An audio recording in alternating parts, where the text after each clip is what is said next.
And hello again, everybody. I'm Dan Dickerson, and we are pleased to be joined. We're having a lot of fun this week talking to all the Tigers' top draft picks. Today, Tigers' third-round pick, Dylan Smith, out of the University of Alabama. Welcome to Detroit, Dylan. Thank you for having me.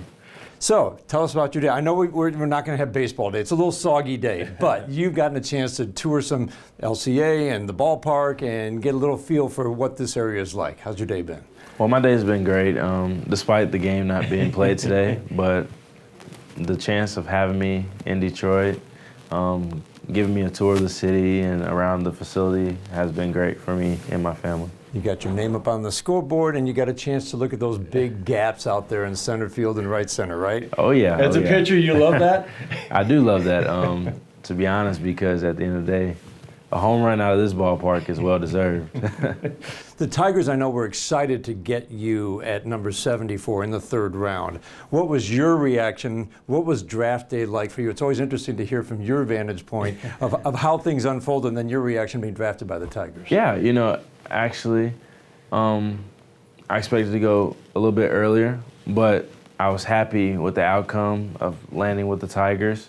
I felt like it was a great fit for me. Personally, I feel like me being a dominant pitcher in the SEC, feel like I can carry into pro ball and work my way up through the organization. So you went to high school in the Houston area. I did. I've confirmed that you were an Astros fan. I was. And the manager of those teams that you loved happened to be a guy named AJ Hinch. So that, I mean, you're like, oh, okay, maybe this could be really fun. Yeah. Growing up watching the Astros from a young kid, kind of awesome because now I have a chance to play with one of the managers. And you know how good he is. He's really good. He's shaping the organization really well. Your career has been fascinating in terms of, as a freshman, reliever. Mm-hmm. Sophomore year, you're starting to get a chance to start COVID. Right. Not ideal. Junior year, you're a starter. You have a terrific year, low walks, high strikeouts, great stuff. How did you handle that sophomore year when your season gets shut down and you're just transitioning to be a starter? Well, sophomore year, it's kind of tough because everyone was put in a bad position with the pandemic. But I didn't let that stop me. Once COVID kind of ended my season, I still worked out.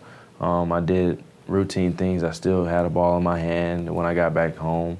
Still find a way to get to the field.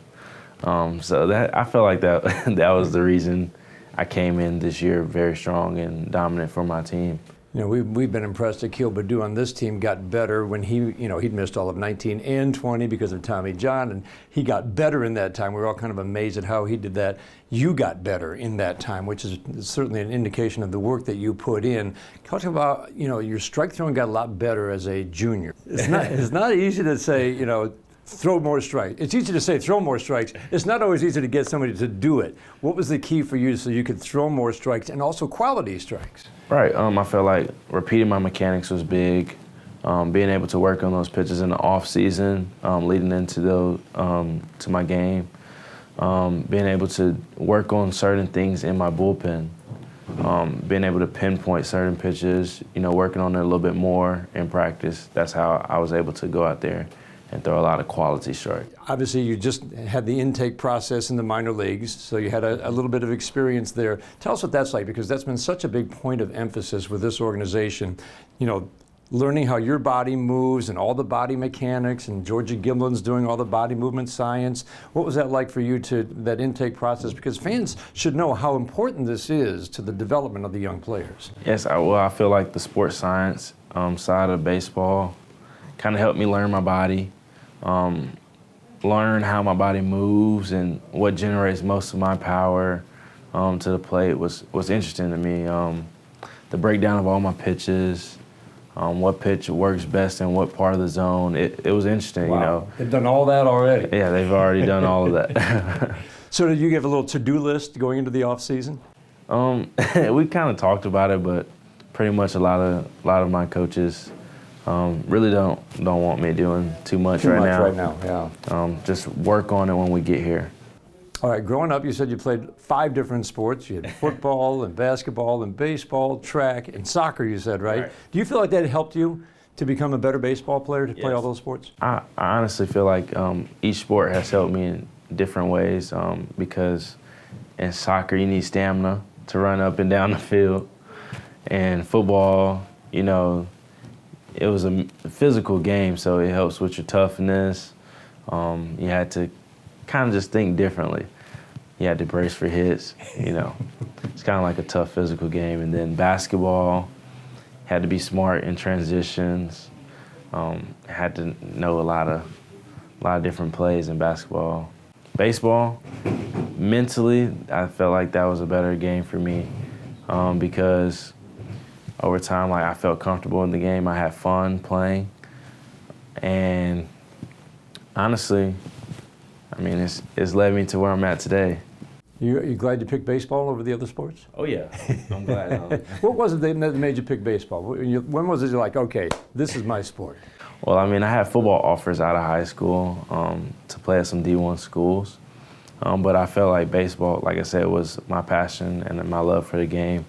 I like to think and kind of helped me mature faster than the other sports.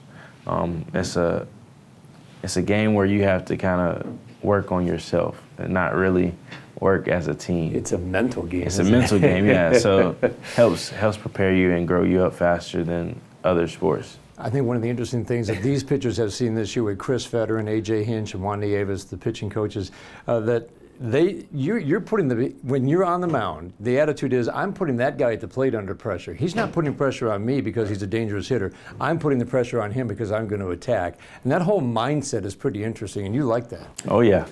If you attack, you know, the chances on the batter getting on base is very slim compared to if you start them off with a ball. So the key is to always get ahead. It's awesome to have you here. We're really excited to watch you progress in the minor league farm system. A lot of good things going on, as you know, in this organization. Welcome to Detroit. Thank you.